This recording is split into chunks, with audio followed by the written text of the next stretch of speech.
Assalamualaikum warahmatullahi wabarakatuh. Apakah Muhammad Qasim pernah mengakui dirinya sebagai Al-Mahdi? Jawabannya tidak, kawan-kawan.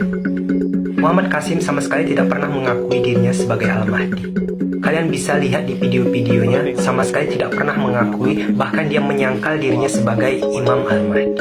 Belakangan ini banyak sekali orang-orang yang salah memahami dan langsung menyimpulkan bahwa Muhammad Qasim itu mengakui dirinya sebagai Imam Al-Mahdi.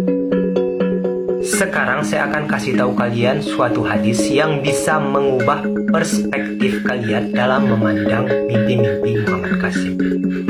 Muhammad Qasim telah bertemu Allah Subhanahu wa Ta'ala sebanyak 800 kali di dalam mimpinya dan bertemu Rasulullah Sallallahu Alaihi Wasallam sebanyak 500 kali di dalam mimpinya. Dan dia masih ingat sampai dengan sekarang, insya Allah. Coba kita pikirkan bagaimana bisa seseorang bisa bertemu Allah Subhanahu wa Ta'ala dan Rasulullah Sallallahu Alaihi Wasallam bahkan lebih dari ratusan kali di dalam mimpinya.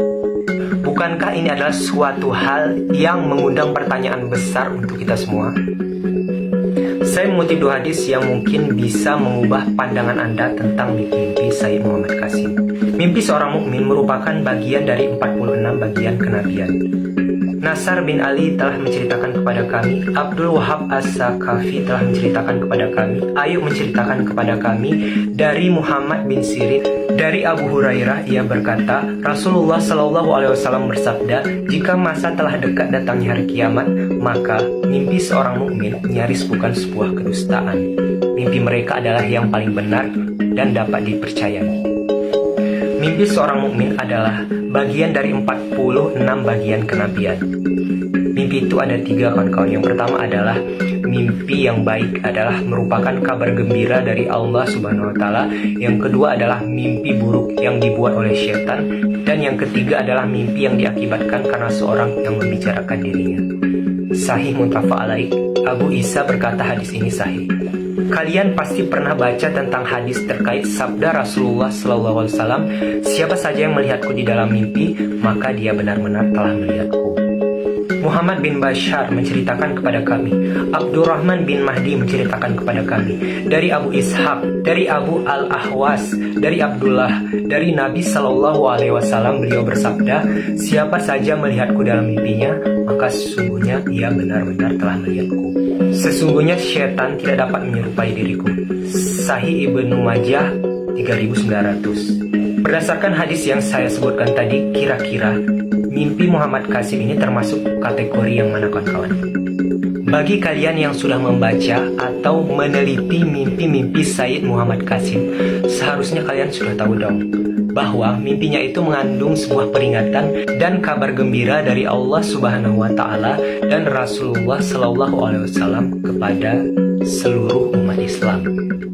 Seperti bagaimana ditampakkan oleh Allah Subhanahu wa Ta'ala kepada Muhammad Qasim tentang peristiwa-peristiwa yang akan terjadi di masa depan. Kita ambil salah satunya, seperti Perang Dunia Ketiga.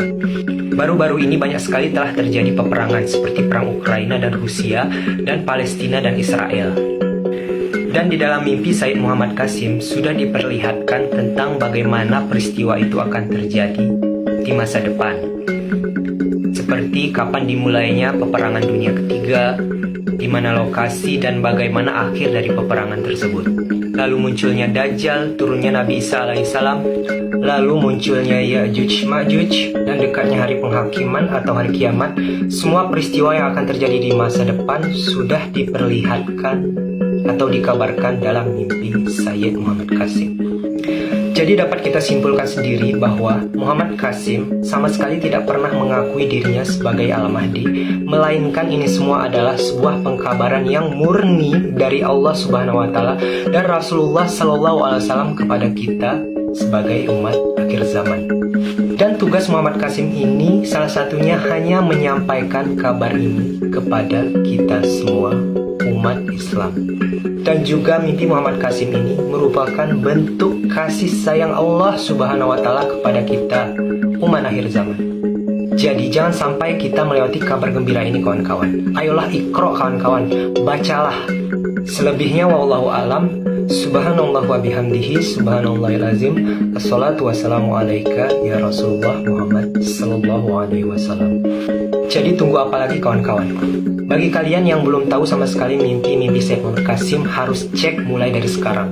Karena kabar ini tiada lain adalah untuk memberitahu kepada kita semua bahwa dunia ini sudah sangat-sangat sedikit sekali waktunya kawan-kawan. Dan ini demi kebaikan kita bersama. Semoga kalian bisa memahami hal ini. Sekian. Assalamualaikum warahmatullahi wabarakatuh. Jazakumullah khair.